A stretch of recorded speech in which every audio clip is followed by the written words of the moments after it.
Hello, કેમ છો બધા? મજામાં? તો ફરી એકવાર આપણે આવી ગયા ચેપ્ટર નંબર 1 સોલિડ સ્ટેટ યાની કે ઘન અવસ્થા. ખ્યાલ આવે છે? એનો આ લાસ્ટ લેક્ચર નંબર 9 8 સુધી તો તમે જોયા હે ને? તો આ 9 નંબરના લેક્ચરની અંદર આપણે વાત કરવાની છે કે ઘન પદાર્થના બે અગત્યના ગુણધર્મો. એમાં પહેલો ગુણધર્મ એ છે કે વિદ્યુતીય ગુણધર્મ. કયો ગુણધર્મ? વિદ્યુતીય. કે ઘન પદાર્થનો વિદ્યુતીય ગુણધર્મ, વાહકતા આધારિત ગુણધર્મ છે આ વિદ્યુતીય ગુણધર્મ. ખ્યાલ આવે છે? તો આ ગુણધર્મની આપણે વાત કરીએ, બહુ સિમ્પલ છે. ખ્યાલ આવે છે? એમની અંદર મારે જે કઈ ચર્ચા કરવી છે એ ચર્ચા કરવી છે વાહકતાની. કોની ચર્ચા કરવી છે? તો કે વાહકતા, કે ઘન પદાર્થની વાહકતા. તો ઘન પદાર્થની વાહકતા આપણે જોઈએ તો જનરલી એનું મૂલ્ય 10⁻⁻20. ખ્યાલ આવે છે? 10⁻⁻20 થી વધીને 10⁻⁷ ohm inverse metre inverse value આપણને જોવા મળે છે, જે ખૂબ વધારે વેલ્યુ છે. યાર, ખૂબ ઓછાથી લઈને ખૂબ વધારે વેલ્યુ આપણને જોવા મળે છે. આ યાદ રાખવાનું છે તમારે. ખ્યાલ આવે છે? તો 10⁻20 થી લઈને 10⁷ સુધી ઘન પદાર્થની વાહકતા જોવા મળે છે. એટલું અન્ડરસ્ટેન્ડ થઈ જાય છે? ઘન પદાર્થ. ખ્યાલ આવે છે ને? હવે આ વાહકતાના તફાવત આધારિત ઘન પદાર્થના 3 પ્રકાર પાડવામાં આવ્યા. આ વાહકતાના પ્રકાર આધારિત. ખ્યાલ આવે છે? તો એ વાહકતાના પ્રકાર આધારિત ઘન પદાર્થના કેટલા પ્રકાર પાડવામાં આવ્યા? તો કે 3 પ્રકાર. બસ, તો એ 3 પ્રકારની આપણે અહીંયા ચર્ચા કરવી છે. તો પહેલા પ્રકારની અહીંયા આપણે વાત કરીએ તો પહેલો પ્રકાર છે એ છે વાહક ઘન પદાર્થ. ખ્યાલ આવે છે? બીજો પ્રકાર છે અવાહક. નાના ધોરણથી તમે ભણતા હો છો. ખ્યાલ આવે છે? અવાહક ઘન પદાર્થ. અને લાસ્ટ પ્રકાર છે અર્ધવાહક. ધોરણ 9 ની અંદર પણ તમે આ કન્ડિશનને એપ્લાય કરી છે અને ભણી ગયા છો. ખ્યાલ આવે છે? વાહકની અંદર જનરલી શું હોય છે? તો કે બધી જ ધાતુ તમે લ્યો છો. ખ્યાલ આવે છે? અવાહકની અંદર જનરલી અધાતુ, જનરલી તમે અધાતુ લ્યો છો. અને અર્ધવાહકની અંદર તમે શું લ્યો છો? તો કે અર્ધધાતુ. ખ્યાલ આવે છે? આના આધારિત તમે વાહકતા આધારિત 3 ઘન પદાર્થના પ્રકાર આપણે પાડી શકીએ. હવે આની આપણે વાત કરવી છે કે ટોટલ જે ઘન પદાર્થ છે એમની વાહકતાનો ગેપ યાની કે ગાળો આપણને આ પ્રકારનો જોવા મળે છે. તો જો પદાર્થ તમારો વાહક હોય, ખ્યાલ આવે છે? તો આ ગાળો 10⁻⁴ થી વધીને 10⁷ મેક્સિમમ દેખાય છે 10⁷ સુધી. એકમ શું આવશે?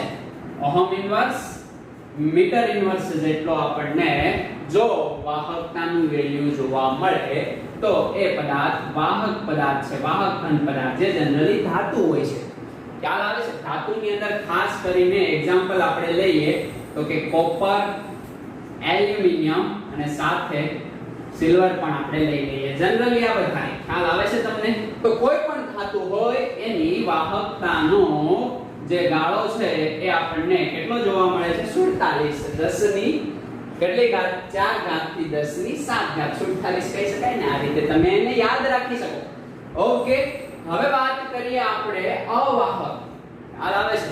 યાની કે અવાહકો. ઓકે, જે જનરલી અધાતુના બનેલા હશે. ખ્યાલ આવે છે તમને? તો એમનો જે ગાળો છે એ 10⁻⁻20 એકદમ ઓછો.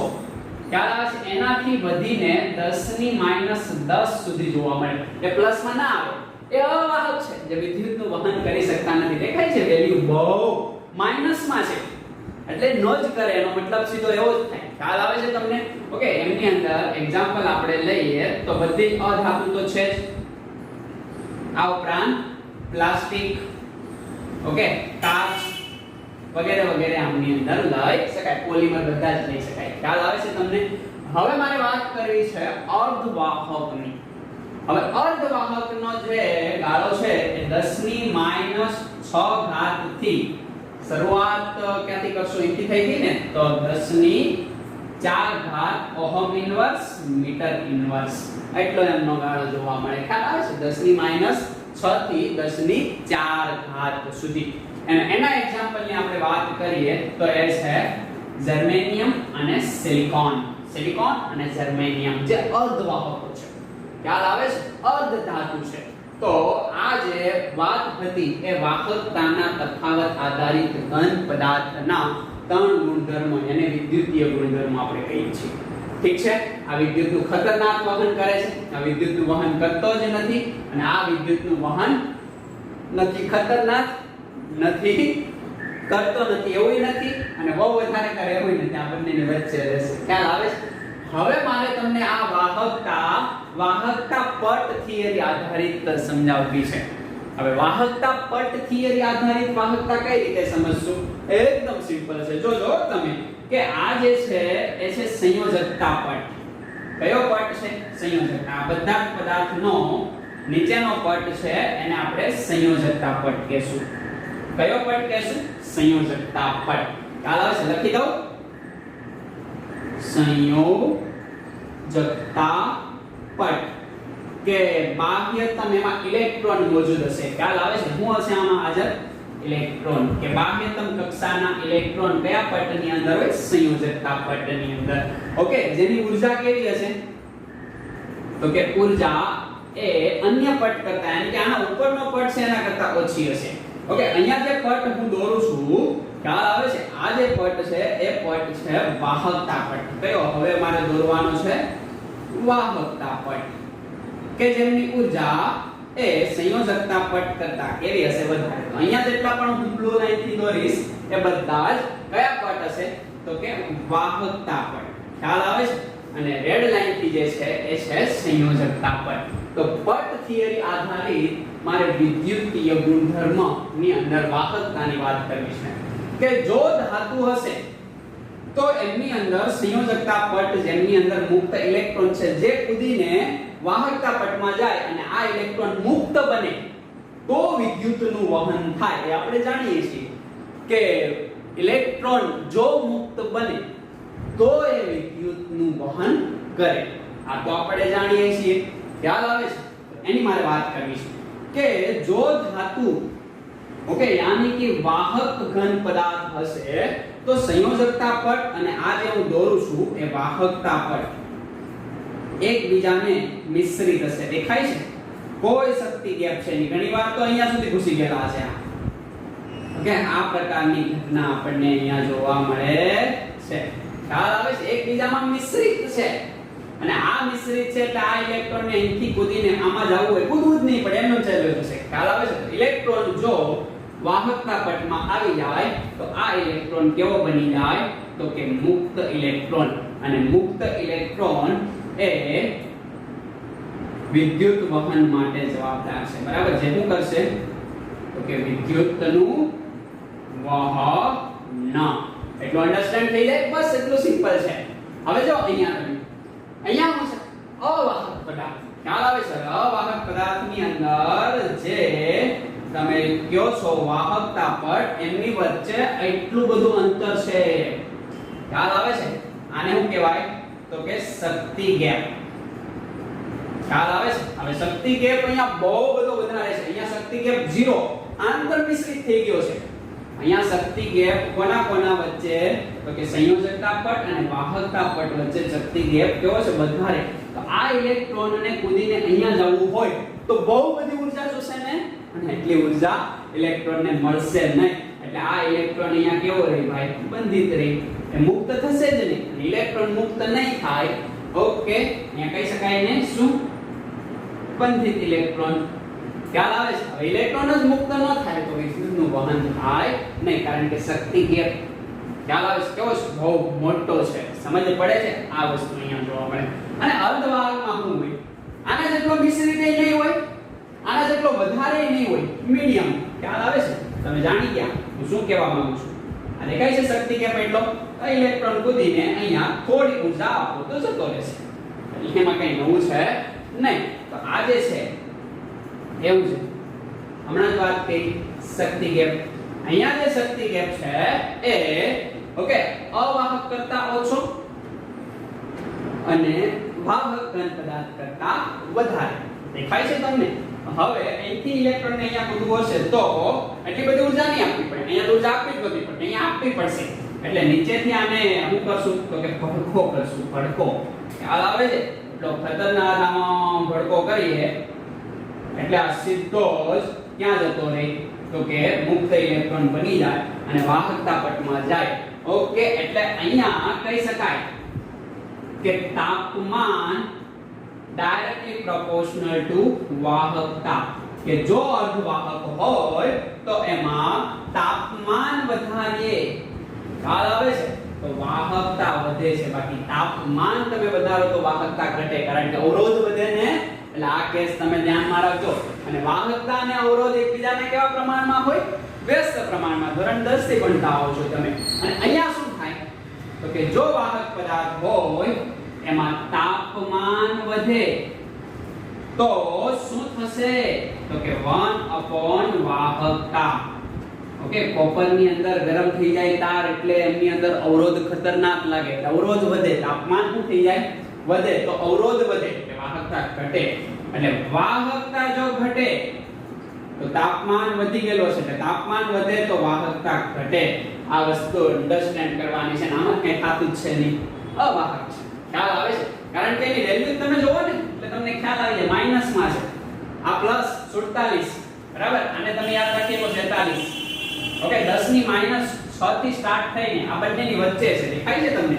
ઓકે, આનો શરૂઆત છે એ આનો એન્ડિંગ છે. ખ્યાલ આવે છે? અને આ એક આમાંથી લઈ લીધું છે. ઓકે, આ પ્રકારે આપણને અહીંયા વિદ્યુતીય ગુણધર્મ જોવા મળે. તો એટલી વસ્તુ બધાને જ અન્ડરસ્ટેન્ડ થઈ જાય કે ન થઈ જાય? થઈ જાય. ખ્યાલ આવે છે? ઓકે, હવે મારે જનરલી જે કાંઈ વાત કરવી છે એ કોની વાત કરવી છે? આ અર્ધવાહકની. ખ્યાલ આવે છે? અર્ધવાહકની વાત એટલા માટે કરીશ કે અર્ધવાહક એ આ રીતે જ હોય તો એનું પ્રાયોગિક અને ઔદ્યોગિક ધોરણે ઉપયોગ થતો નથી. પણ આમની અંદર હું અશુદ્ધિ ઉમેરીશ. હું ઉમેરીશ અશુદ્ધિ. કે અશુદ્ધિ ઉમેરીને ઓકે અશુદ્ધિ અને અશુદ્ધિ નું ઉમેરણ કરીને વાહકતામાં વધારો કરવો. આ ઘટનાને શું કહેવાય તો કે ડ્રોપિંગ. ખ્યાલ આવે છે? બસ આ ડ્રોપિંગ કરવાનું છે મારે. શેમાં ડ્રોપિંગ કરવાનું છે? અર્ધવાહકની અંદર. તો ડ્રોપિંગ એટલે શું? આવો પ્રશ્ન પૂછશે તમને. ખ્યાલ આવે છે કે અવાહકની વિદ્યુતીય વાહકતા વધારવા માટે અશુદ્ધિનું ઉમેરણ કરવામાં આવે છે. એ ઘટનાને ડ્રોપિંગ કહેવામાં આવે છે. અથવા તો અવાહકમાં અશુદ્ધિનું ઉમેરણ કરતા વાહકતામાં વધારો કરી શકાય છે. આ ઉમેરેલ અશુદ્ધિને ઓકે એનું ઉમેરણને શું કહેવાય તો કે ડ્રોપિંગ કહેવાય છે. ખ્યાલ આવે છે કે અશુદ્ધિનું ઉમેરણ કરીએ અને વાહકતા વધે. કોની? આની તો વધારેલી જ છે. હવે વધારીને હું પછી કાંઈ બીજું કઈ નથી કરવાનું. ખ્યાલ આવે છે ને? નાનું કઈ થાય એમ છે એટલે આમાં વાર કરવાનું છે કે આ જો આ સ્વરૂપે જ હોય ને તો એ બહુ સારો વાહક નથી. ઓકે, એ ઔદ્યોગિક ધોરણે અને પ્રાયોગિક ધોરણે ન વાપરી શકાય. તો એને વાપરવો હોય એવો યોગ્ય બનાવવો હોય તો એમાં એક તો તાપમાન વધારીને વાહકતા વધારી શકીએ. એક પોઈન્ટ એ છે. અને બીજો પોઈન્ટ એ છે અશુદ્ધિનું ઉમેરણ કરીને વાહકતામાં વધારો કરી શકાય. આ જે અશુદ્ધિ તમે ઉમેરો છો એ ઉમેરણની ઘટનાને શું કહેવાય છે? ડ્રોપિંગ કહેવાય છે. ખ્યાલ આવી જાય કે નો ખ્યાલ આવી જાય? ઓકે, બસ એટલી વસ્તુ અહીંયા આપણને જોવા મળે છે. હવે આ વસ્તુનું મારે કંઈ કામ નથી તો આને મીટા ડાલું. હવે મારે માત્ર ને માત્ર અવાહકની વાત કરવાની છે. ખ્યાલ આવે છે? તો અવાહકની વાત કરવા માટે આને આપણે મીટા ડાલીએ. ઓકે, યસ, ચાલો એટલું કાઢી નાખીએ. હવે માત્ર કોની વાત આપણે કરીએ છીએ કે માત્ર અને માત્ર અર્ધવાહક. અવાહક નહીં, અર્ધ બંનેની વચ્ચેનો હે ને. અને એને ભાઈ ક્રાંતિ સર્જી દીધી. ખ્યાલ આવે છે? એટલું ખતરનાક કામ એને કર્યું છે. તો જોઈએ વાત કરીએ અવાહક, ઓકે, તો અવાહક ઘન પદાર્થ છે એમાં અશુદ્ધિનું આપણે ઉમેરણ કરીએ. કયા પ્રકારની અશુદ્ધિ ઉમેરશું? તો કે ભાઈ બે પ્રકારની અશુદ્ધિ ઉમેરશું. અહીંયા જે સિલિકોન અને જર્મેનિયમ છે એ સમૂહ નંબર 14 ના તત્વ છે. કયા સમૂહના તત્વ છે? તો કે સમૂહ નંબર 14 ના તત્વ છે. હવે આ સમૂહ નંબર 14 ના તત્વની અંદર હું જુદા જુદા શું ઉમેરું છું? તો કે જુદા જુદા અવાહકો એમાં ઉમેરું છું. ખ્યાલ આવે છે? તો જુદા જુદા અવાહકોનું ઉમેરણ હું અહીંયા લખું છું. ખ્યાલ આવે છે? ધ્યાનથી જોજો ને અહીંયા લખી દઈએ, હે ને? યસ. સમૂહ નંબર 14, અહીંયા હું 15 લખીશ, અહીંયા હું 16 લખીશ. એના પહેલા સમૂહ નંબર 13 અને એના પહેલા સમૂહ નંબર 12. અને સમૂહ નંબર 12 તો તમે જાણો છો, ઓકે, ડી બ્લોક છે. ઓકે, આ પી બ્લોક, એબીપી, એબીપી, એબીપી, પી બ્લોક. ખ્યાલ આવે છે?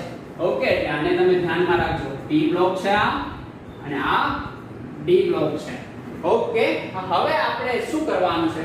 તો કે સમૂહ નંબર 14 ની વાત કરીએ તો એ તો જનરલી અર્ધવાહક તરીકે કાર્યરત રહેશે. એમાં બે તો આવી ગયા, દેખાય છે, સિલિકોન અને જર્મેનિયમ. સિલિકોન અને જર્મેનિયમ. તો શરૂઆત ક્યાંથી થશે?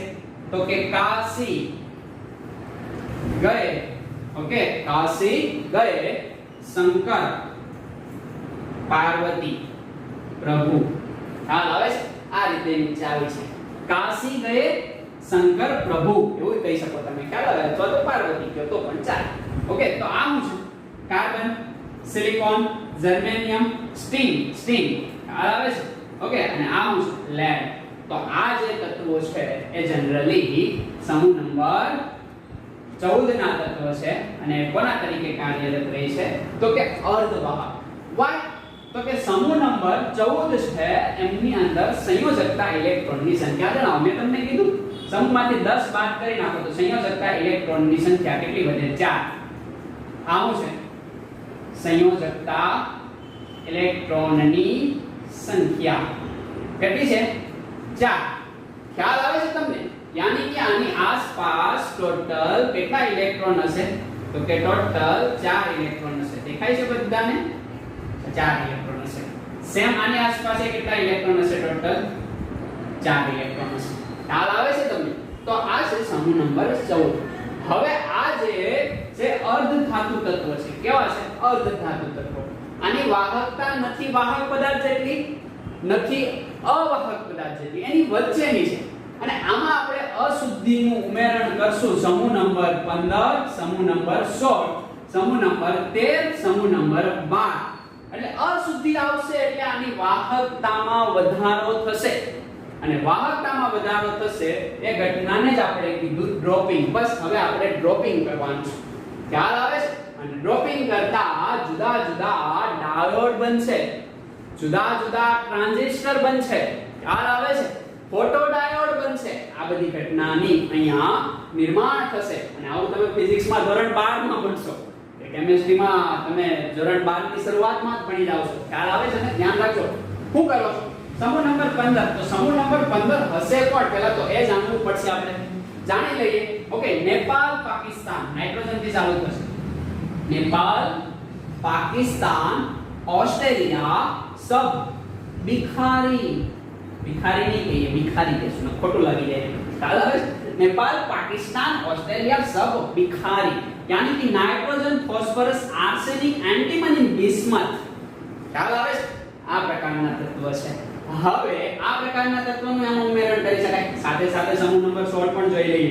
Okay, oxygen family. કારણ કે આ 6 નંબર, 7 નંબર અને 8 નંબર. ઓ સનમ, ઓ સનમ, સેન્ડલ, સેન્ડલ, तेरे पाँव में, ओ सनम सैंडल तेरे पाँव में, ओ सनम सैंडल तेरे पाँव में. આ ચાવી મેં આપી દીધી છે ઓલરેડી.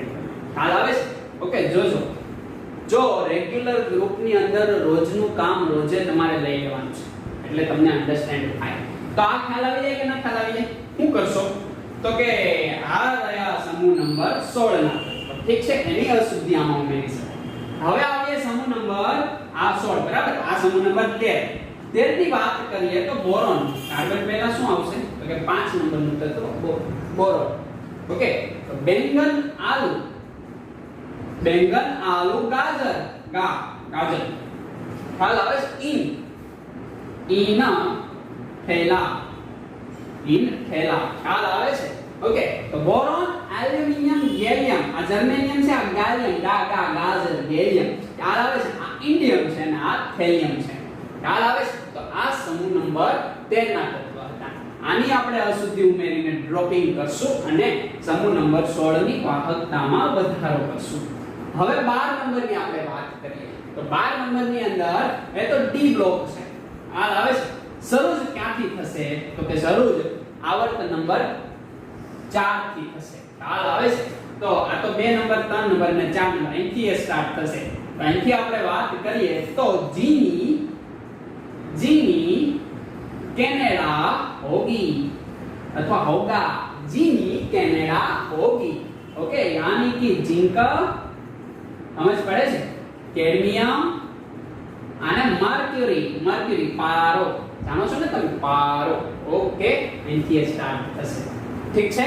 તો આ હતા પી બ્લોક અને ડી બ્લોક ના તત્વ કે જેનું આપણે ડ્રોપિંગ કરીએ સમૂહ નંબર 14 માં, એટલે એ અર્ધવાહકોની વાહકતામાં વધારો થાય. આ જ ઘટનાને ડ્રોપિંગ કહીએ છીએ. ખ્યાલ આવે છે? તો તમે મને એ જણાવી દો, હું જણાવી દો, તમે મને એ જણાવો કે આમની અંદર આપણે જનરલી શું કરશું? તો કે એકદમ સિમ્પલ છે ભાઈ, કે આમની અંદર આપણે પહેલા તો કોની અશુદ્ધિ ઉમેરશું? કે સમૂહ નંબર 15 ની ઉમેરશું, સમૂહ નંબર 13 ની ઉમેરશું, પછી વધીને હા બંનેને ભેગા કરતા જશું. ખ્યાલ આવે છે?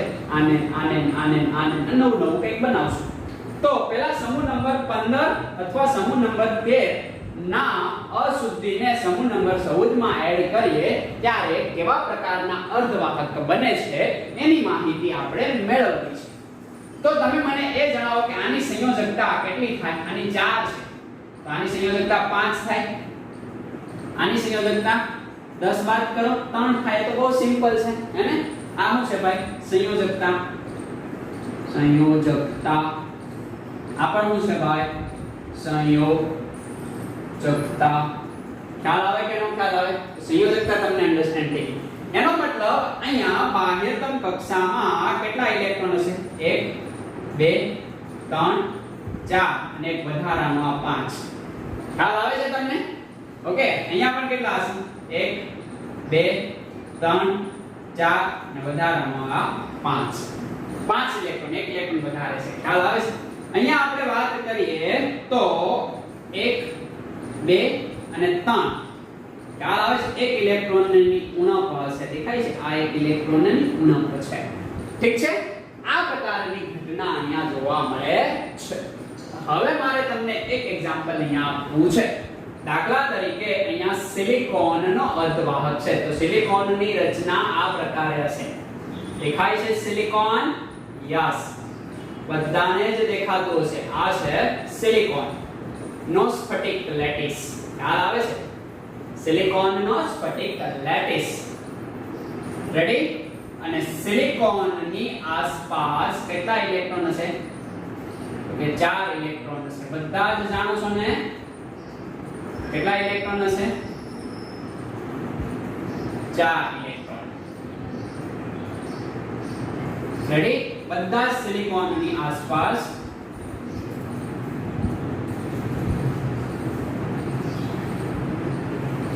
4 ઇલેક્ટ્રોન આપણે દર્શાવી દઈએ.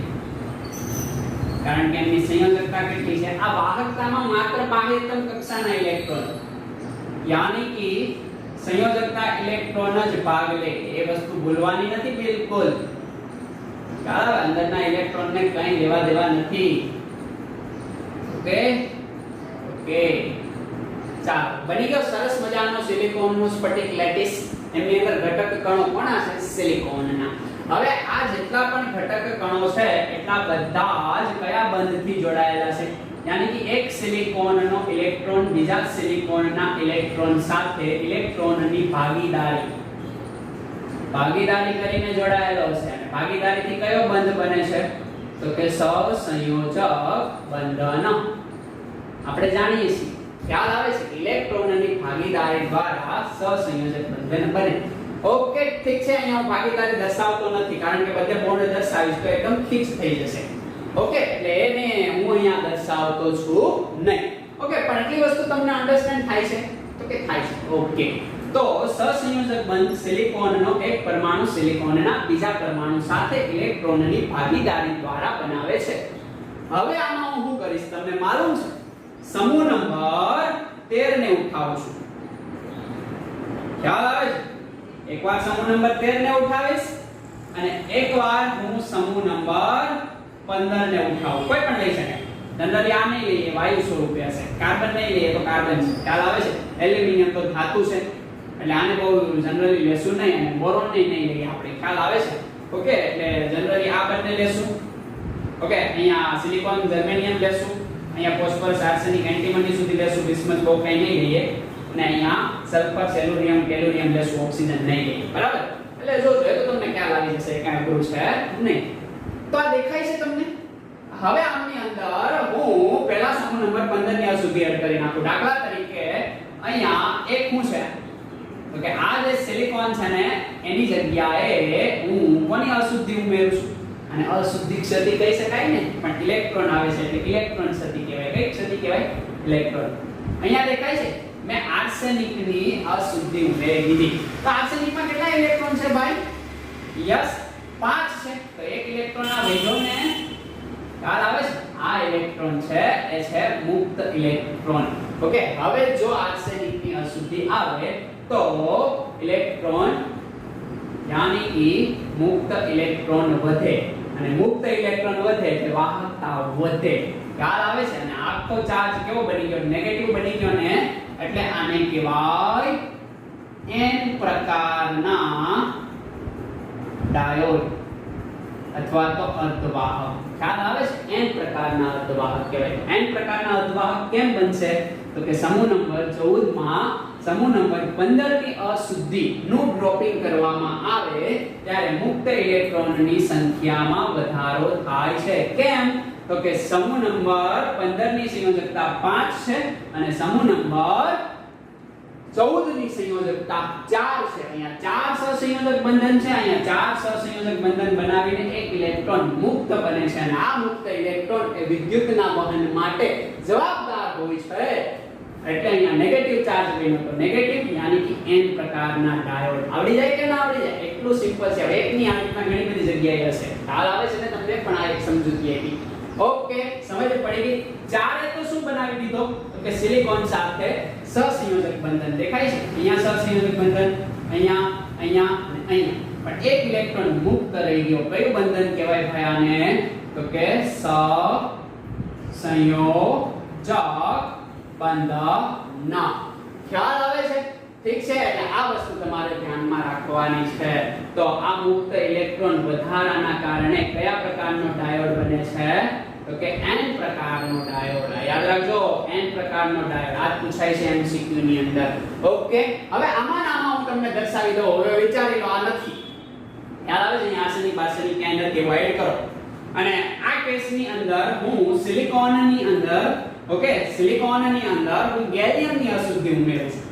તો ચાલો હું અહીંયા કોની અશુદ્ધિ ઉમેરી દઉં? ગેલિયમની. જો હું એમની અંદર ગેલિયમની અશુદ્ધિ ઉમેરું તો એક સહસંયોજક બંધન તૂટે અને ત્યાં ઇલેક્ટ્રોન ઘટે એટલે હોલ બને. શું બને? હોલ. દેખાય છે? આ કોનું નિર્માણ થયું ભાઈ? યાદ રાખજો, હોલ. ખ્યાલ આવે છે? यानी कि इलेक्ट्रॉन ની ઉણપવાળી खाली जगह जहां पहले इलेक्ट्रॉन हुआ करता था अब नहीं है. ख्याल આવે છે? આને કહેવાય હોલ. જે જનરલી પોઝિટિવ ચાર્જ નહીં હોય પણ જેવો વર્તે, પોઝિટિવ ચાર્જ જેવો વર્તી શકે. ખ્યાલ આવે છે? હશે નહીં પણ વર્તી શકે. ઓકે, તો આવી રીતના હોલનું નિર્માણ થાય એના કારણે કયો ચાર્જ ક્રિએટ થાય? Positive charge. એટલે એને કહેવાય p પ્રકારના ડાયોડ. તો p પ્રકારના ડાયોડ ક્યારે બને છે? તો કે સમૂહ નંબર 13 ની અશુદ્ધિ આપણે ઉમેરીએ ત્યારે. ખ્યાલ આવે છે? n પ્રકારના ક્યારે બને છે? તો કે 15 નંબરની અશુદ્ધિ ઉમેરીએ ત્યારે. કારણ કે અહીંયા ઇલેક્ટ્રોન વધારે છે અહીંયા ઇલેક્ટ્રોન ઓછા છે તો આમાં તો વચ્ચેના છે ને આ ઉમેરો તો ઓછા પડે, આ ઉમેરો તો વધારે પડે. અને ઇલેક્ટ્રોન ઓછા અને વધારે એ વાહકતામાં મદદરૂપ થાય. ઇલેક્ટ્રોન અહીંયા હોલ બન્યા. હવે હોલની અંદર શું થશે કે આ ઇલેક્ટ્રોન આમની અંદર જશે, ખ્યાલ આવે છે? તો અહીંયા હોલ બનશે. આગળ ઇલેક્ટ્રોન આમ જશે તો ત્યાં હોલ બનશે. આગળ ઇલેક્ટ્રોન આમ બનશે તો આ બાજુ કયો ચાર્જ, તો કે પોઝિટિવ ચાર્જ ક્રિએટ થાય અને આ બાજુ નેગેટિવ ચાર્જ ક્રિએટ થાય. પોઝિટિવ અને નેગેટિવ ચાર્જ ક્રિએટ થઈ જાય એને બેટરી કહો છો, વિદ્યુતનું વહન થઈ જાય. ખ્યાલ આવે કે ન ખ્યાલ? બસ આ ઘટના અહીંયા જોવા મળે છે. ઓકે, એનાથી બે ભાગ પાડી દઈએ. બરાબર, આ એક જ આકૃતિ આખા માટે વિચારવાનું ત્યારે આને હાઈટ કરી દેવાનું, અહીંયા વિચારો ત્યારે આને હાઈટ કરી દેવાનું. તો p પ્રકારના અને n પ્રકારના અર્ધવાહક ખબર પડી ગઈ. આ કોના કારણે?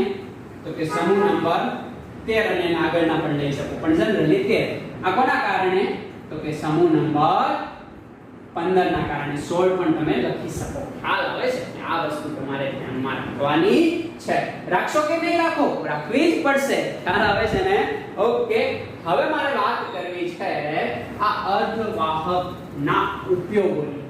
ખ્યાલ આવે છે કે એમની ઉપયોગિતા.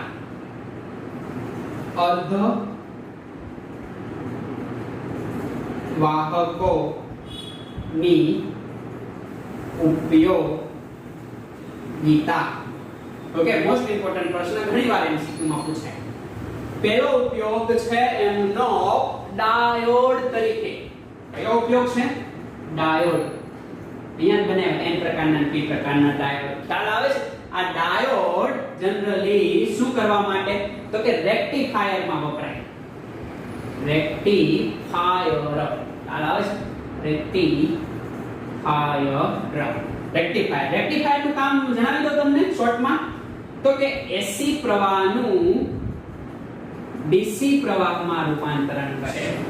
ડાયોડ રેક્ટિફાયર AC માંથી DC પ્રવાહમાં રૂપાંતરણ કરે. બરાબર, એના તરીકે વાપરી શકાય. બીજો ઉપયોગ છે આનો ટ્રાન્ઝિસ્ટર. ટ્રાન્ઝિસ્ટર. ખ્યાલ આવે છે? ટ્રાન્ઝિસ્ટર ની અંદર ખ્યાલ આવે છે? તો હવે આ ટ્રાન્ઝિસ્ટર ની અંદર કઈ રીતના એ વપરાશે? તો કે ટ્રાન્ઝિસ્ટર ની અંદર એમ્પ્લીફાય તરીકે. ઓકે, એમ્પ્લીફાય અથવા તો એને કહેવાય પ્રવર્ધન. અવાજને મોટો કરવા માટે. અને બીજો ઉપયોગ છે વિદ્યુત સંકેતોની ઓળખ માટે. કોનો ઉપયોગ થાય છે? ટ્રાન્ઝિસ્ટરનો. બરાબર, ઓકે, એમ્પ્લીફાય ત્યાં પ્રવર્ધન તરીકે અને બીજું એમની અંદર છે અવાજને પ્રવર્ધિત કરે. ખ્યાલ આવે? મોટો કરે, એમ્પ્લીફાયર કરે. એમ્પ્લીફાયર વાપરો છો ને તમે એ. અને વિદ્યુત સંદેશાઓની ઓળખ આપણને કરી દે. ઓકે, તો એ વાત છે ટ્રાન્ઝિસ્ટર પર. ટ્રાન્ઝિસ્ટર ની અંદર અર્ધવાહકનો ઉપયોગ થાય છે. આમાં ડ્રોપિંગ કર્યા પછી પહેલા કાંઈ નહીં. એના પછી લાસ્ટ એનું ઉદાહરણ છે ફોટોડાયોડ. હાલના સમયમાં ફોટોડાયોડનો વિકાસ થયો એટલે જ આપણે ફોટોડાયોડ કેમ થાય છે? Yes, diode. એટલા માટે જ આપણે સૌર ઊર્જા, ઓકે, સૂર્ય ઊર્જાનું વિદ્યુત ઉર્જામાં રૂપાંતરણ કરી શકીએ છીએ. બરાબર, એની અંદર ફોટોડાયોડ ખૂબ અગત્યનો છે. હાલના સમયમાં બધાના ટેરેસ ઉપર જનરલી તમને સોલર પ્લાન્ટ જોવા મળે. જો આનો વિકાસ ન થયો તો આ કામ શક્ય બનત નહીં. એટલે એટલો બધો આ ડ્રોપિંગ કર્યા પછી ઉપયોગી બની ગયો. ખ્યાલ આવે છે કે આ વસ્તુ તમે ધ્યાનમાં રાખશો. આ છે અર્ધવાહકની ઉપયોગિતા. ખ્યાલ આવે છે તમને? ઠીક છે. હવે કેટલાક અર્ધવાહકો ખ્યાલ આવે છે કે જેમનો ઉપયોગ કરીને ઘણા બધા હું બનાવી શકાણા. તો કે ઘણા બધા ક્ષેત્રે એ ઉપયોગી થયા અને ક્રાંતિ સર્જી. એવા કેટલાક આપણે ઉદાહરણ લખીએ. તો અહીંયા ઉદાહરણ લખીએ. ખ્યાલ આવે છે? અહીંયા એના શું લખીએ આપણે? ઉદાહરણ. તો એ જનરલી ઉદાહરણ તમારે ધ્યાનમાં રાખવાના છે કે સમૂહ નંબર 13 અને 15 બંનેને મિક્સ કર્યા. 13 જો વચ્ચે 14 ને કાઢી જ નાખો. ઓકે, સમૂહ નંબર 13 અને 15 ને ભેગા કર્યા એક ઇન્ડિયમ. ખ્યાલ આવે છે? આ ઇન્ડિયમ સાથે આમની અંદરથી કયું તત્વ એડ કરવામાં આવ્યું? તો કે એન્ટીમની. દેખાય છે? એટલે આ એન્ટીમની અને આ ઇન્ડિયમ, એટલે એન્ટીમની ઇન્ડિયમ બન્યું જે કોના તરીકે કાર્યરત થયું? અર્ધવાહક તરીકે કાર્યરત થયું. ખ્યાલ આવે છે? ઓકે, આ સમૂહ છે આ એટલે 13 અને 15 નું લીધું કે સમૂહ. આ એક તત્વ થયું. બીજું તત્વ આમની અંદરથી જ આપણે વાત કરીએ તો એલ્યુમિનિયમ. ક્યાં ગયું? યસ, દેખાય છે આ એલ્યુમિનિયમ 13 નંબરની અંદર, અને આમની અંદર વાપરવામાં આવ્યું ફોસ્ફરસ. ક્યાં છે ફોસ્ફરસ? યસ, આઈ. ઓકે, તો આ ફોસ્ફરસ, તો એલ્યુમિનિયમ ફોસ્ફાઇડ આ વાપરવામાં આવ્યું જે પણ અર્ધવાહક તરીકે કાર્યરત થયું. અને સૌથી વધારે ગેલિયમ આર્સેનાઇડ, એ ઓલરેડી અહીંયા રાઉન્ડ છે, ખ્યાલ આવે છે ને? ઓકે, ગેલિયમ આર્સેનાઇડ ખ્યાલ આવે છે, જે આ જે અર્ધવાહક ક્ષેત્રે શું સર્જી દીધી? ક્રાંતિ. ખ્યાલ બહુ ઉપયોગી બની ગયું. ખ્યાલ આવે છે? બહુ ઉપયોગી બની. એટલે આ વસ્તુ તમારે યાદ રાખવાની છે. એના પછી થોડા આગળ વધીએ તો આપણે વાત કરવી છે સમૂહ નંબર 12, યાની કે ડી બ્લોક. સંક્રાંતિ ધાતુ તત્વ કહેવાય. એને કયા તત્વ કહેવાય? સંક્રાંતિ ધાતુ તત્વ. કોને કહેવાય? ભણી જશો બ્લોક કેમિસ્ટ્રી ની અંદર આગળ. ખ્યાલ આવે છે? સમૂહ નંબર 12 અને એની સાથે સમૂહ નંબર 16. ખ્યાલ આવે છે? આ બંને ભેગા થયા. જો એક આ બાજુથી લેવાનું, એક આ બાજુથી, સાથે સાથે જ લેતો જવાનું. ખ્યાલ આવે છે? એમની અંદર ઓકે બહુ બધા ઝિંક સલ્ફાઇડ, આ ઝિંક અને આયર્ન સલ્ફાઇડ. ખ્યાલ આવે છે? એની સાથે પ્રક્રિયા કરી. ઓકે, કેડમિયમ સલ્ફાઇડ, કેડમિયમ પણ સલ્ફાઇડ સાથે જોડાણું. ખ્યાલ આવે છે ને તમને? ઓકે, એના ઉપરાંત કેડમિયમ સેલુરિયમ. ઓકે, આ સેલોરિયમ છે અને આ ટેલુરિયમ છે. આ સેલોનિયમ અને આ ટેલુરિયમ. સેલોનિયમ ટેલુરિયમ આવડી જશે. ખ્યાલ આવે છે? આ પણ તત્વ છે. ઠીક છે? અને આ ઉપરાંત આ મર્ક્યુરી પણ ન બાકી રહ્યું. ખ્યાલ આવે છે? મર્ક્યુરી એ ટેલુરિયમ સાથે જોડાણું અને શું બનાવ્યું? તો કે મર્ક્યુરી ટેલુરિયમ. ખ્યાલ આવે છે? આ બધા જ તત્વ પણ અર્ધવાહકની જેમ કાર્યરત થયા. ઓકે, એની અંદર સૌથી વધારે ગેલિયમ આર્સેનાઇડ. ખ્યાલ આવે છે? જે ઉપયોગી બન્યું. ઠીક છે? આ ઉપરાંત ખાલી આ ડી બ્લોક. ખ્યાલ આવે છે? એના કેટલાક તત્વ ઓકે એ પણ ખૂબ અગત્યના બની રહ્યા. બરાબર, એને આપણે અહીંયા લખીએ છીએ. ખ્યાલ આવે છે કે ડી બ્લોક સંક્રાંતિ તત્વ. ખ્યાલ આવે છે? આ સંક્રાંતિ તત્વ લખીએ. યસ, તત્વ ના ઓક્સાઇડ પણ વાહકતાની અંદર ખૂબ મોટો ગુણધર્મ બતાવ્યો. ખ્યાલ આવે છે? એમની અંદર ટાઇટેનિયમ યાની કે ટિટેનિયમ ઓક્સાઇડ આ સ્વરૂપે પણ જોવા મળે, અને ટિટેનિયમ ટ્રાઇઓક્સાઇડ ની પણ ટ્રાઇઓક્સાઇડ આ ખૂબ અગત્યના ઓક્સાઇડ બની ગયા. ખ્યાલ આવે છે ને? વાહકતાની અંદર ક્રાંતિ સર્જવા માટે અગત્યના બન્યા. આ ઉપરાંત એમની અંદર વાત કરીએ ક્રોમિયમ ઓક્સાઇડ પણ ઘણો બધો અગત્યનો બની રહ્યો. ખ્યાલ આવે છે? ક્રોમિયમ ઓક્સાઇડ ડાયોક્સાઇડ આવશે. ખ્યાલ આવે છે? આ યાદ રાખવાના છે તમારે. એમસીક્યુ માં ઘણી બધી વાત પૂછાઈ શકે. અને સૌથી અગત્યનો તો ઓકે રેનોડિયમ ઓક્સાઇડ. આ જે છે ને એમસીક્યુ માટે બહુ બધી વાર પૂછાય કે કોપર જેવો વાહક બની ગયો. કોના જેવો? કોપર જેવો, રંગીન અને કોપર જેવો. લાઈક કોપર જ તમે વિચારી લો, એટલી જ વાહકતા અને એના જેવો જ પદાર્થ બની ગયો રેનિયમ ઓક્સાઇડ ReO3. યાર 75 નંબરનું તત્વ છે આવર્ત કોષ્ટકની અંદર.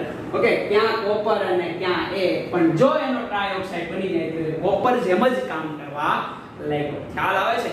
એટલે એ વસ્તુને તમારે ધ્યાનમાં રાખવાની છે. આ ઉપરાંત ટાઇટેનિયમ અને ક્રોમિયમ બાદ વેનેડિયમ ઓક્સાઇડ. ખ્યાલ આવે છે? વેનેડિયમ ઓક્સાઇડના અલગ અલગ રૂપ છે ભાઈ. દેખાય છે આવાજ? આને ઘણીવાર આ રીતે લખવામાં આવે V2O3. સમજ પડે છે? અને ઘણીવાર વેનેડિયમ પેન્ટોક્સાઇડ તો ઉદ્દીપક તરીકે કાર્યરત રહી. ખ્યાલ આવે છે? તો આ વેનેડિયમના જુદા જુદા ઓક્સાઇડ એ પણ વાહક ઓક્સાઇડ તરીકે ખૂબ અગત્યના બની રહે છે. તો આ MCQ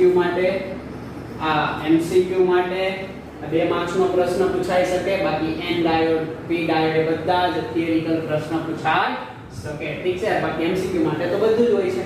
ઓકે, અને નીટ અને જેઈ માટે તો માત્ર એમસીક્યુ. યાદ આવે છે? કેટલી વસ્તુ તમારે અન્ડરસ્ટેન્ડિંગ કરીને ધ્યાનમાં રાખવાની છે. ઠીક છે? ઓકે, ચાલો લખી લો, આપણે વધીએ નેક્સ્ટ. તો હવે આપણે અંતિમ અને લાસ્ટ ચેપ્ટરનો લાસ્ટ ટોપિક અને ગુણધર્મો પણ ધાતુનો લાસ્ટ. ધાતુ શું?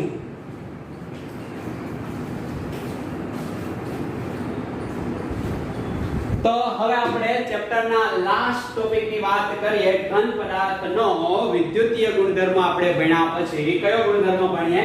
ચુંબકીય ગુણધર્મ. ઓકે, ચુંબકીય. હા, ચુંબકીય ગુણધર્મ. બસ આ ગુણધર્મની આપણે વાત કરવાની છે કે આ ચુંબકીય ગુણધર્મ શું છે? ધાતુ તત્વ કઈ રીતના ચુંબકીય ગુણધર્મ દર્શાવે છે? કે ચુંબક પ્રત્યે આકર્ષણ પામે છે કે નહીં? કાયમી ચુંબક બને છે કે નહીં? ખ્યાલ આવે છે? આવી કેટલીક માહિતી આપણે અહીંયા વાત કરવી છે. તો વાત કરીએ ચુંબકીય ગુણધર્મની, તો એ કઈ રીતે જોવા મળે?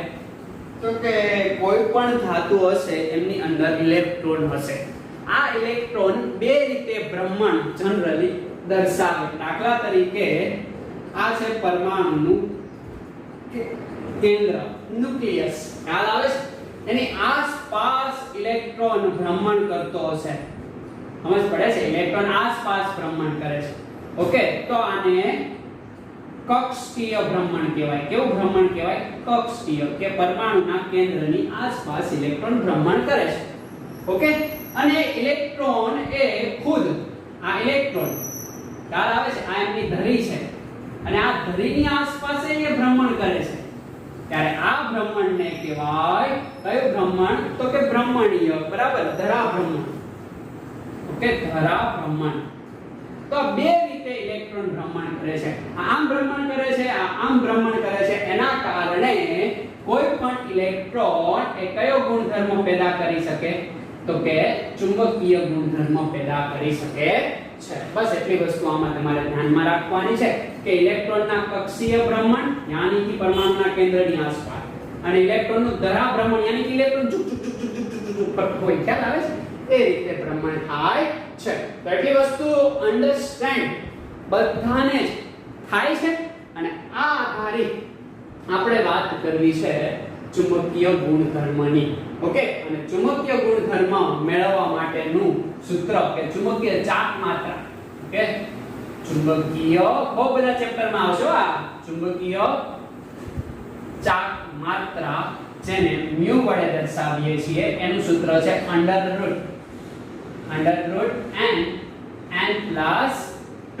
આ એનું સૂત્ર છે. અને m નો એકમ છે બોહર મેગ્નેટોન. બોહર મેગ્નેટોન. એક બોહર મેગ્નેટોન યાદ રાખજો, ઘણીવાર એમસીક્યુ પૂછી લે. એક બોહર મેગ્નેટોન કેટલા? તો કે 9.27 ગુણ્યા 10⁻24 એમ્પિયર ઇન્ટુ મીટર સ્ક્વેર. ખ્યાલ આવે છે? આ વેલ્યુ થાય કોની? એક બોહર મેગ્નેટોન ની પૂછી લે તો તમને જો થોડી ઘણી મગજમાં હોય તો મેળ આવી જાય. ખ્યાલ આવે છે? 3 નો વર્ગ કેટલો થાય? 9. ઓકે, 3 ગુણ્યા 9 કેટલા થાય? 27. એટલે 9.27. ખ્યાલ આવે છે કે ન ખ્યાલ આવે? અને 9 તેરી કેટલા થાય? 24. એટલે 10⁻24 એમ્પિયર ઇન્ટુ મીટર સ્ક્વેર. ખ્યાલ આવે છે? આ એનો ચુંબકીય ચાક માત્રાની વેલ્યુ માપવા માટેનું સૂત્ર, અને એક બોહર મેગ્નેટોન એટલે આ વેલ્યુ થાય. હવે મારે તમને એ કહેવું છે કે અહીંયા મ્યુ એટલે શું? તો કે ચુંબકીય ચાક માત્રાની સંજ્ઞા. અહીંયા જે n છે ને એ અયુગ્મિત ઇલેક્ટ્રોનની સંખ્યા બતાવે છે. કે જ્યારે તમારા ધાતુ તત્વમાં અયુગ્મિત ઇલેક્ટ્રોન હોય, તત્વની અંદર, તો ને તો જ માત્ર ચુંબકીય ચાક માત્રા આવે, બાકી તો 0 આવે. એટલે ચુંબકીય ગુણધર્મ દર્શાવે નહીં. એટલે આ સૂત્રથી તમને માલુમ પડી જાય શું? તો કે ચુંબકીય ચાક માત્રા કે ચુંબકીય ગુણધર્મ દર્શાવે છે કે નહીં. જો આની વેલ્યુ 0 આવે તો દર્શાવતો નથી, અને જો mu is not equal to 0 તો દર્શાવે છે. ખ્યાલ આવે છે? આના આધારે આપણે કેટલા પ્રકાર પાડ્યા? તો કે જે પ્રકારની વાત કરીએ એવા ચુંબકીય ગુણધર્મ આધારિત આપણે 5 પ્રકાર પાડ્યા. પહેલો છે અનુચુંબકીય પદાર્થ. કોને કહેવાય અનુચુંબકીય પદાર્થ? કે ચુંબકીય ક્ષેત્ર પાસે આપણે લાવીએ. દાખલા તરીકે આ છે ચુંબકીય ક્ષેત્ર. ત્યારે આ તત્વ જે છે એ અનુચુંબકીય પદાર્થ હોય તો ચુંબકીય ક્ષેત્ર પાસે લાવીએ ત્યારે એ એકદમ નિર્બળ ચુંબકીય ક્ષેત્ર તરીકે વર્તે. એકદમ નિર્બળ. ખ્યાલ આવે છે? ચુંબકીય ક્ષેત્ર પાસે લાવતા ચુંબકીય ક્ષેત્રની અસર હેઠળ જે તત્વ નિર્બળ ચુંબકીય ક્ષેત્ર તરીકે વર્તે તેને અનુચુંબકીય તત્વ કહેવામાં આવે છે. Why? તો કે અહીંયા n is not equal to 0 એટલે એનો મતલબ એવો થાય કે અયુગ્મિત ઇલેક્ટ્રોન હાજર હોય છે. અયુગ્મિત ઇલેક્ટ્રોન હાજર હોય છે. આવા તત્વને અનુચુંબકીય દેખાય છે? અયુગ્મિત ઇલેક્ટ્રોન હાજર હોય તેવા તત્વને અનુચુંબકીય ગુણધર્મ દર્શાવે છે એવું કહી શકાય. અને એ તત્વને જ અનુચુંબકીય તત્વ કહેવાય. જે ચુંબકીય ક્ષેત્રની હાજરીમાં ખ્યાલ આવે છે? આની હાજરી હોય તો જો, બાકી તો એ ચુંબકીય ક્ષેત્ર તરીકે ન વર્તે. નિર્બળ ચુંબકીય ક્ષેત્ર તરીકે વર્તે છે. એટલી વસ્તુ આમાં યાદ રાખવાની છે. રાખશો કે નહીં રાખો? રાખવી જ પડશે. ઓકે. અયુગ્મિત ઇલેક્ટ્રોન હોય એમની અંદર ઉદાહરણ યાદ રાખજો O2. ચાલો જનરલી અયુગ્મિત ઇલેક્ટ્રોન માટે ઉદાહરણ યાદ રાખવા માટે એક શોર્ટકટ તો બધાને નહીં લાગે પણ મોસ્ટ ઓફ 99% કેસમાં લાગી જશે. ઓકે. તમારે એ જોવાનું કે ઇલેક્ટ્રોન ગણી લેવાના. જો ઇલેક્ટ્રોન એકી સંખ્યામાં આવે તો યાની કે અનુચુંબકીય હોય. ઓક્સિજનના ગણો ઇલેક્ટ્રોન. એક ઓક્સિજનના કેટલા હોય? 8. બેના કેટલા હોય? તો કે 16. બેકી સંખ્યા તો એમાં આવ્યું ને એક અપવાદ છે. યાદ રાખજો કઈ થિયરી? MOT. ભણી ગયા છો ને? आणवीय चितार MOT आधारित पाई. ओके. यानी कि 2p पाई x 2p पाई y આમની અંદર ઇલેક્ટ્રોન પેરેલલ ભરાતા હતા એટલે અયુગ્મિત રહેતા હતા. ખ્યાલ આવે છે? એટલે MOT આધારિત એ છે કેવું? પ્રતિચુંબકીય પણ બની ગયું કેવું? અનુચુંબકીય. એટલા માટે બરાબર. બાકી બધામાં જ એકી સંખ્યામાં તમે ગણી લેજો. ખ્યાલ આવે છે? દાખલા તરીકે કોપર +2. ઓકે. બીજો એક્ઝામ્પલ હું અહીંયા તમને આપું તો Fe+3. ખ્યાલ આવે છે? ને એક લાસ્ટ એક્ઝામ્પલ આપી દઉં તો અહીંયા છે ક્રોમિયમ +3. ઓકે. આ એક્ઝામ્પલ એકદમ ધ્યાનથી જોવો તમે. બધામાં જ ઇલેક્ટ્રોન એકી સંખ્યામાં છે. ખબર કેમ પડે? તો કે આનો નંબર 29 છે. એટોમિક નંબર 29 માંથી 2 જાય તો +2 એનો મતલબ 2 ઇલેક્ટ્રોન આપી દીધા હોય ને તો 2 જાય તો 27 એકી સંખ્યા. ઓકે. આનો 26 નંબર છે. 3 જાય તો 23 એકી સંખ્યા. 24 નંબર છે. 3 જાય તો 21 એકી સંખ્યા. અહીંયા 16 પણ MOT ના કારણે ખ્યાલ આવે છે? જે ચેપ્ટર નંબર 4 માં તમે ડિટેલમાં ભણ્યા ફરી એકવાર જોઈ લેવું. ચિતારની અંદર ઓક્સિજનમાં ઇલેક્ટ્રોન એક આવી રીતના p કક્ષકમાં ભરાયેલા છે. ખ્યાલ આવે? યુગ્મિત ન થયા પણ બંનેની શક્તિ કેવી છે? 2pz અને 2py એની શક્તિ સરખી છે. એટલે બંને એક વસ્તુ અહીંયા ખ્યાલ આવે છે? એટલે અયુગ્મિત રહે છે. આવડી જાય કે ના આવડી જાય? ઓકે. આ વાત હતી અનુચુંબકીય. હવે આના કરતા વિરુદ્ધ તફાવત સ્વરૂપે પૂછાઈ શકે. प्रतिचुंबकीय यानी कि चुंबकीय क्षेत्र ओके नाश पामे. અહીંયા તમે લખી શકો ઓકે આ નોટ ઇક્વલ ટુ 0 હોય તો mu is not equal to 0 यानी कि નિર્બળ તો નિર્બળ ઓકે પણ ચુંબકીય તરીકે વર્તે. પ્રતિચુંબકીય પદાર્થની આપણે વાત કરીએ તો આના કરતા તદ્દન વિરુદ્ધ કે ચુંબકીય ક્ષેત્રની હાજરીમાં ઓકે આ ચુંબકીય ક્ષેત્ર તરીકે વર્તતું નથી. ઓકે. यानी कि चुंबकीय क्षेत्रनी कोई असर दर्शावतु નથી. કોને કહેવાય પ્રતિચુંબકીય?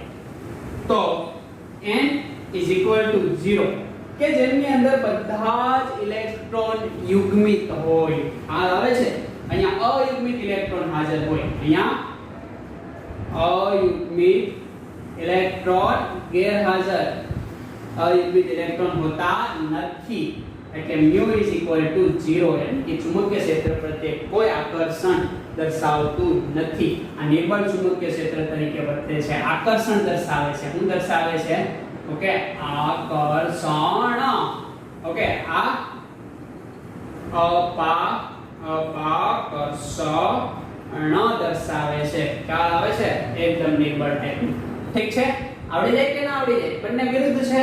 આ નિર્બળ ચુંબકીય ક્ષેત્ર તરીકે વર્તે, આ નિર્બળ ચુંબકીય ક્ષેત્ર તરીકે વર્તતું નથી. આમાં અયુગ્મિત ઇલેક્ટ્રોન હાજર હોય છે, આમાં અયુગ્મિત ઇલેક્ટ્રોન ગેરહાજર હોય છે. આકર્ષણનો ગુણધર્મ દર્શાવે, આ અપાકર્ષણનો. બંને નિર્બળ જ છે.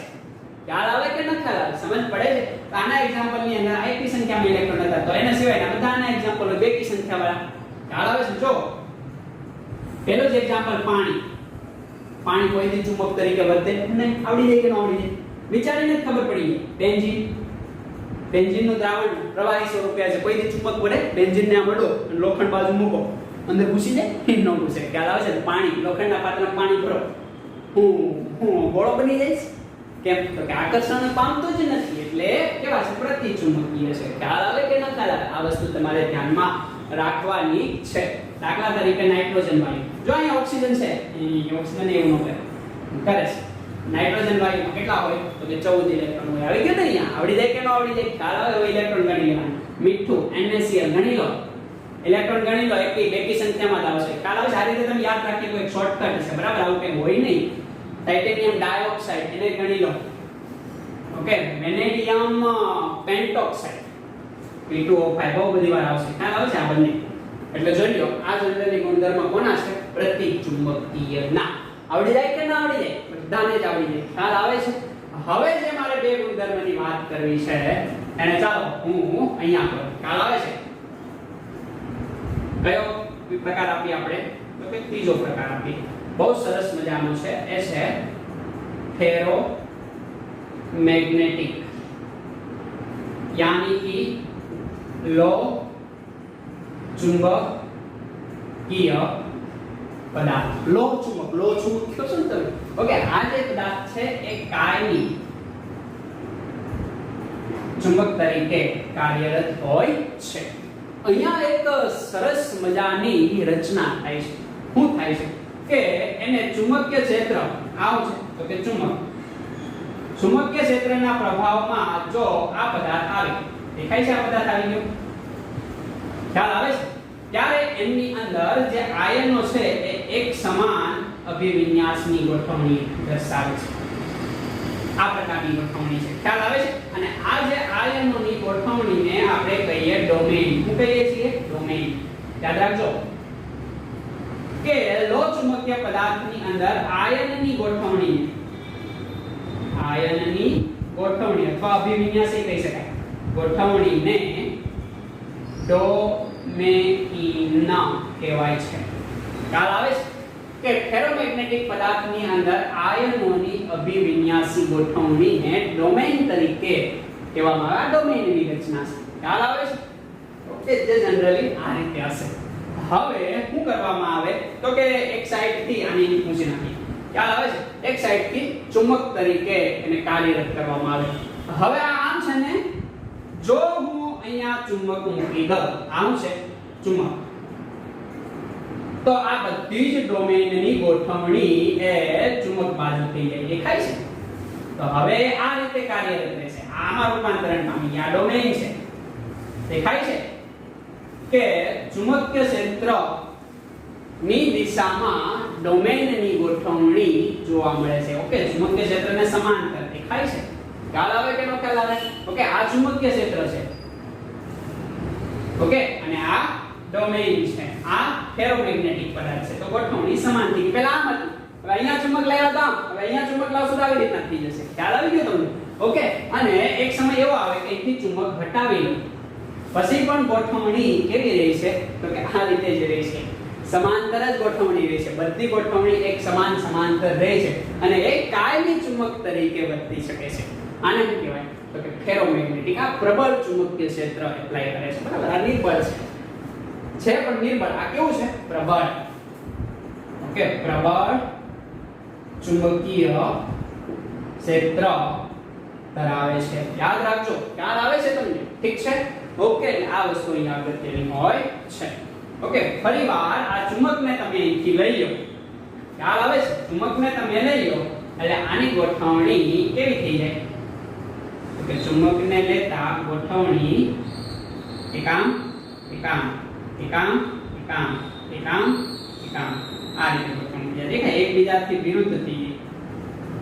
એકબીજાથી વિરુદ્ધ થઈ જાય એટલે ચુંબકીય ક્ષેત્ર ગુમાવી દે.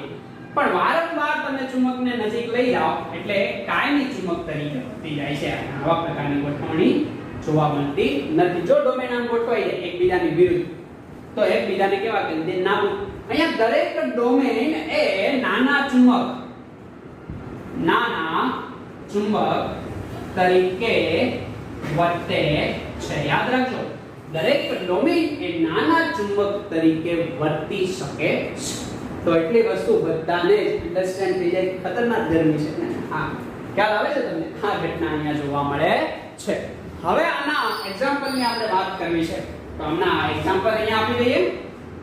ખ્યાલ આવે છે? જનરલી આનો એક્ઝામ્પલ હોય લોખંડ, યસ, એની સાથે લઈ લેવાનું કોબાલ્ટ.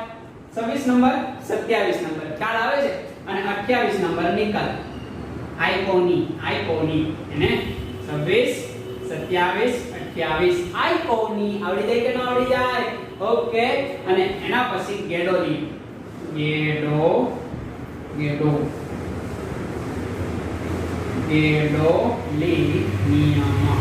ઓકે, ગેડોલિયમ 66 નંબરનું તત્વ છે. ખ્યાલ આવે છે? એને તમારે યાદ રાખવાનું છે. અને એક યાદ રાખજો, ક્રોમિયમ ડાયોક્સાઇડ. યાદ રાખજો, આ બહુ બધી વાર ભૂલી જાવ છો. ખ્યાલ આવે છે ને? એટલે ક્રોમિયમ ડાયોક્સાઇડ આમની અંદર આવશે. ઠીક છે? એટલે આ હતા આમના ઉદાહરણ. તો ફેરોમેગ્નેટિક ખબર પડી ગઈ કે ચુંબકીય ક્ષેત્રના પ્રભાવમાં આવવાથી ઓકે પ્રબળ ચુંબકીય ક્ષેત્ર ઉત્પન્ન કરે છે, જેની અંદર આયનોની ગોઠવણી કે જે જનરલી ઇલેક્ટ્રોન હોય છે એને ડોમેન કહેવામાં આવે છે. દરેક ડોમેન એ નાના ચુંબક તરીકે વર્તી શકે છે. ખ્યાલ આવે છે? ચુંબકીય ક્ષેત્રને દૂર કરતા ડોમેન અસ્તવ્યસ્ત અવસ્થામાં આવે છે, પરંતુ વારંવાર ચુંબકીય ક્ષેત્રના પ્રભાવમાં આવવાથી કાયમી ચુંબક તરીકે બની શકે છે. એટલી વસ્તુ આવડી જાય તો આને કહેવાય ફેરોમેગ્નેટિક પદાર્થ અથવા તો લો ચુંબકત્વ પદાર્થ. ખ્યાલ આવે છે? અથવા લો ચુંબકીય પદાર્થ. ઓકે. હવે આના કરતા જે મારે વિરુદ્ધ ઘટના તમને કેવી છે એ છે જેવી રીતના આનો તફાવત હતો એવી રીતના ફેરોમેગ્નેટિક यानी कि एंटी फेरोमैग्नेटिक અને એન્ટી ફેરોમેગ્નેટિક ને આપણે શું કહીએ? પ્રતિલો ચુંબકીય પદાર્થ. પ્રતિલો ચુંબકીય પદાર્થ શું થઈ જાય? કઈ ન થાય કે આ જે ડોમેનની ગોઠવણી છે ને, આ ડોમેનની ગોઠવણી ચુંબકીય ક્ષેત્ર તમે લાવો છતાં પણ કેવી હોય? આવીને આવી જ રહે. દેખાય છે? આ ઉપર તરફ, આ નીચે તરફ, ઉપર તરફ, નીચે તરફ, ઉપર તરફ, નીચે તરફ એકબીજાને કેવી કરે? તો કે કેન્સલ આઉટ કરે. એકબીજાને કેન્સલ આઉટ કરી દે. ગોઠવણી એટલે એને શું કહેવાય? પ્રતિચુંબકત્વ. ખ્યાલ આવે છે? ઓકે. યાની કે પ્રતિલો ચુંબકત્વ. આ પ્રતિચુંબકીય, આ નિર્બળ છે, આ તો સ્ટ્રોંગ. નાક પાડી દે નહીં ભાઈ નહીં. ખ્યાલ આવે છે? અને એમની અંદર તો માત્ર એક જ એક્ઝામ્પલ યાદ રાખવાનું છે, એ છે Mn O. ખ્યાલ આવે છે? યાની કે મેગ્નેટિક મોમેન્ટ 0. Magnetic moment 0. ખ્યાલ આવે છે? મેગ્નેટિક મોમેન્ટ નો. મેગ્નેટિક મોમેન્ટ નો. પ્રતિચુંબકત્વ. ઓકે. યાની કે પ્રતિલો ચુંબકત્વ પદાર્થ. તો આનો એક્ઝામ્પલ યાદ રહી જાય કે ના યાદ રહી જાય? યાદ રહી જાય એવું છે. ખ્યાલ આવે છે ને? એટલે તો સિમ્પલ યાદ રહી જશે. ઠીક છે? હવે ઘણીવાર આ બંનેની વચ્ચેનો એક ગુણધર્મ દર્શાવતો પદાર્થ અને એ છે 5 નંબરનો પદાર્થ. અને આ 5 નંબરના પદાર્થની આપણે અહીંયા ચર્ચા કરવી છે. એ છે આ ફેરોની વહુ. ફેરોની વહુ ફેરીમેગ્નેટિક. ખ્યાલ આવે છે? ફેરીમેગ્નેટિક પદાર્થ. અને ફેરીમેગ્નેટિક પદાર્થ કોને કહેવાય? તો કે તો એકદમ સિમ્પલ છે કે ચુંબકીય ક્ષેત્ર આવે એટલે શું થાય ખબર તમને? કેટલીક ડોમેન આમ હોય, કેટલીક ડોમેન ઓકે આ પ્રકારની રીતે. ખ્યાલ આવે છે? આમ અસ્તવ્યસ્ત ગોઠવણી જોવા મળે. એમાં જોવો તો આ જે ડોમેન છે એ અને નીચે તરફ કઈ જાય છે? આ બંને નાબૂદ થઈ ગયા. આ ઉપર તરફ, આ નીચે તરફ, આ નાબૂદ થઈ ગયા. ખ્યાલ આવે છે? આ ઉપર તરફ, આ નીચે તરફ, આ નાબૂદ થઈ ગયા. પણ આ બંને તો ઉપર તરફ જ છે.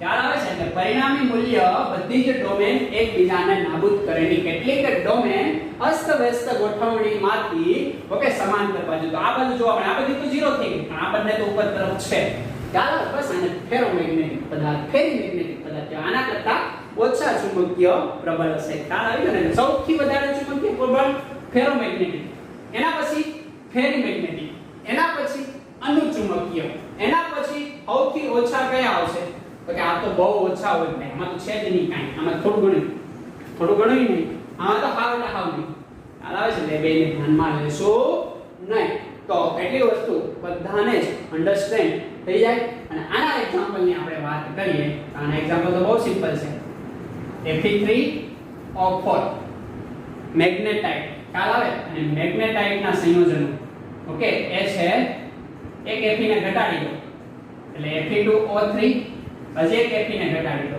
Fe2O3 બંનેમાં એક ઘટાડી દીધો O3 ની 4 હા અહીંયા તો 4 જ રહેશે ઓકે એમાં કઈ ફેરફાર આપણે કર્યો નથી અહીંયા 4 અહીંયા 4 ઓકે અહીંયા આપણે જોડી દો ઝિંક ને અને અહીંયા આપણે જોડી દો કોને તો કે મેગ્નેશિયમ ને તો ફેરાઇટ સંયોજનો ખ્યાલ આવે છે એ ફેરીમેગ્નેટિક તરીકે કાર્યરત રહે છે ઓકે અહીંયા યાદ એ રાખવાનું છે કે જો આ ચુંબકનું તાપમાન વધારવામાં આવે ઓકે જો એને તાપમાન આપણે વધારીએ તો આ ચુંબક એ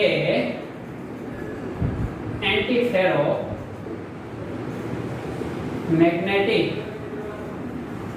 બની શકે છે એટલે કે તાપમાન વધારો ટીપી નાખો અને ઓકે તો એન્ટીફેરોમેગ્નેટિક બને અને મારો બરાબર એટલે એ કામ થઈ ખ્યાલ આવે છે એટલે એકબીજાને નાબૂદ કરી દે છે બસ આ વસ્તુ અહીંયા આપણને જોવા મળે છે ઠીક છે તો અહીંયા આપણું ચેપ્ટર સંપૂર્ણ કેવું થઈ ખતમ ખ્યાલ આવે સંપૂર્ણ ઠીક છે તો આ વાત હતી કોની તો કે ચુંબકીય ગુણધર્મની હવે નેક્સ્ટ આપણે કંઈક નવું શરૂઆત કરશું ત્યાં સુધી તમે આ ચેપ્ટરને બહુ ધ્યાનથી જો NCERT કમ્પ્લીટ કરો ખ્યાલ આવે છે આમાં ઘણા બધા પ્રશ્નો એવા હશે કે NCERT ને અન્ડરસ્ટેન્ડ બરાબર કરશો એટલે મોસ્ટ ઓફ સોલ્વ થઈ જશે અમુક પ્રશ્ન એવા હશે તોય સોલ્વ નહીં થાય એના માટે તો આપણે સહીએ ને ઓકે આપણે પહેલા તો જેટલું આપેલું છે એટલું કમ્પ્લીટ અને અન્ડરસ્ટેન્ડિંગ કરવાનું છે ખ્યાલ આવે છે આનું સ્વાધ્યાય જોવાનું છે 20 પડશે ઘણા બધા પ્રશ્નોમાં 20 પડશે ખ્યાલ આવે છે પણ એ આપણે બધા સાથે મળીને સોલ્વ કરશું ઓકે પણ જેટલા પ્રશ્ન તમારથી થાય છે